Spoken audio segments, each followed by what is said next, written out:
In this video, we're going to work on the mechanics of movements that are critical to becoming a good blocker. In this first sequence, we're working on a 3-step shuffle step, or it's kind of a step hop movement. The biggest component that we'd like to emphasize is incorporating the arm drive with jumping. And so many blockers don't do this very well, and it takes practice. It's a movement where the upper body and the lower body need to synchronize in terms of the jumping motion. So it's a 3-step, kind of a step hop movement, but the most important thing we want to emphasize is the elbows are back when the feet become planted and ready to jump. So they have to coordinate. I'm moving while I'm rocking my arms back in the preparation to jump. So this is a complicated skill that I think takes some timing and rhythm and repetition. So in essence, blocking becomes a rhythm, and as you see in this athlete here, lots of rhythm, lots of quick movements where she's coordinating her upper body and lower body. So this is a warm-up type movement drill where they work on the jumping mechanics. Now we progress to a 3-step crossover. And again, the foot movement is a fairly easy movement. What the priority is coordinating the arm drive to assist in the jumping motion. And I think that's the challenge for the athlete, especially the young athlete. So it's a step, crossover, square, jump type of movement. As with so much of volleyball, we want the movement to be a rhythm. So here you see the athlete where they land, go back. So it's a sequence of 3 jumps where we're incorporating the proper foot movement, the proper arm drive, but also trying to get the athlete to move rhythmically and repeat the skill over and over and over again. The thing that we want to emphasize is on the first step, the athlete drops their hands and drops their shoulders. And this will help them begin the process of coordinating their foot movement with an arm drive. And again, the blocker in the red shirt does a wonderful job of moving and rhythmically incorporating her arm swing to help her jump. So we're trying to get away from the mechanical approach to blocking and get a lot more athletic. Here we're trying to combine the movements and the blocking, and we call this a read and chase drill. We want 3 blockers on a high set like that, so the blockers can't guess where the ball's going. They just have to move and react to it using a 3-step crossover. So anything high in the middle, we want the outside blockers to pinch in and block 3. Anything to the antenna, 2 blockers go to the point of attack. So the thing we're emphasizing is the blockers don't move until the ball is set. So they have to watch the ball out of the setter's hands and then move accordingly. The tendency is for outside blockers to cheat and start leaning away, and we want them to stay so they get 3 solid blocks on the high middle set.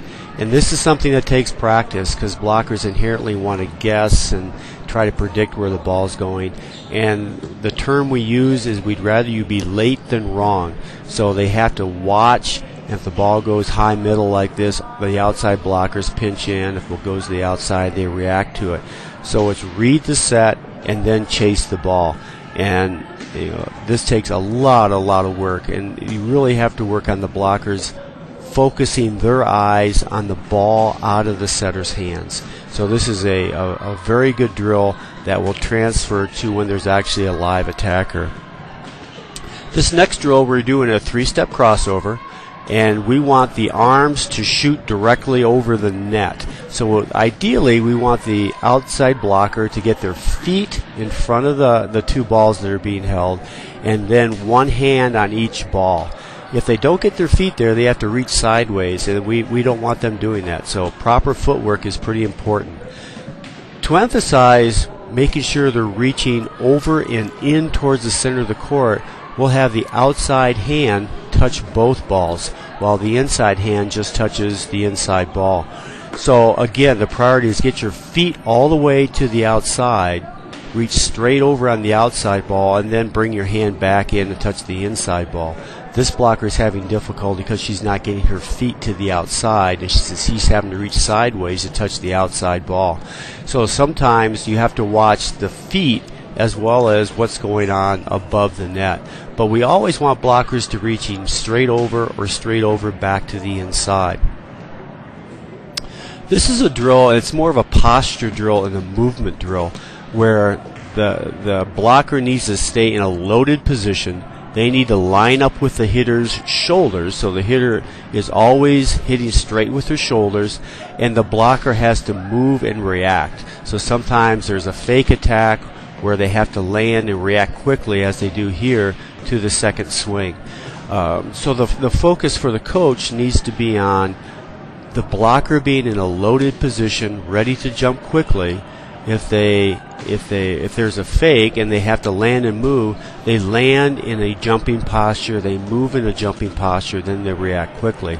The tendency for so many blockers is they land off balance, they land erect, and then they can't move. So we want them to react to the first ball, move quickly to the second ball if needed, and in the focus being what's your posture like, and land and move in a low and loaded posture so they can jump at any time. This is a great drill for middle blockers, because so much of their game is they have to react to a quick attack and then move quickly either to the outside or to a second attack or someplace else. The hitter has to make sure they're not trying to fool the blocker in terms of hitting away from the shoulders. The blocker's key is the shoulders, so the hitter will always hit straight with the shoulders.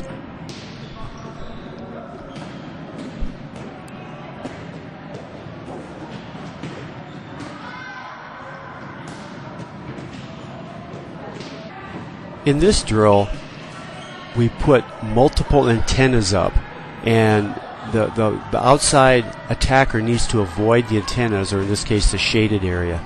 The middle blocker is working on their read and chase skill. Watch the ball right out of the setter's hands, get to that inside antenna, and go straight over the net, as this blocker does very well right there. So they're working on read, chase, get to the point of attack, reach straight over. The outside attackers also have to avoid the shaded area or the antennas, and they're trying to beat the middle blocker cross court. So in this case, good footwork on the blocker's part. They got to get to the point of attack and jump straight over. You'll see both good and bad examples of this. In terms of it, with this blocker, she tends to fly sideways, as you see there, and that's not a movement that you want to encourage. It's 3 steps and jump straight over the net and reach to the back line. If they're flying sideways, first of all, they're going to have a hard time blocking the ball. There's going to be a tendency to have the ball go off their hands out of bounds. And secondly, it presents a block that the back row is certainly going to have a hard time lining up around and doing a good job in the back row. So the middle blocker has to read and chase and be efficient with their movement and not be wrong. And then whenever they get to the outside, it's straight up and over the net. The same type of drill, but a little different in terms of we put 2 antennas out there, and they're going to be the shaded areas on both sides, and the hitter has to hit between the 2 antennas or in the shaded area.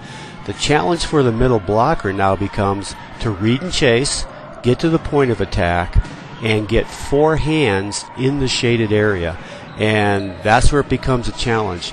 Is not so much can the middle blocker get to the outside and jump, is can they jump in the shaded area. And I think this type of video sequence is great feedback for all the blockers, but especially for the middle blocker in terms of their ability to close the block, try to get hip to hip with the outside blocker. So all these blocking drills are very, very important, and I've always thought that blocking is the last thing that young players learn how to do, because they don't practice it as much, and they don't focus on it as much as maybe some other skills. So these are some very simple drills that I think are very important in terms of reading, reacting, posture, movement, and especially using your arms to help jump.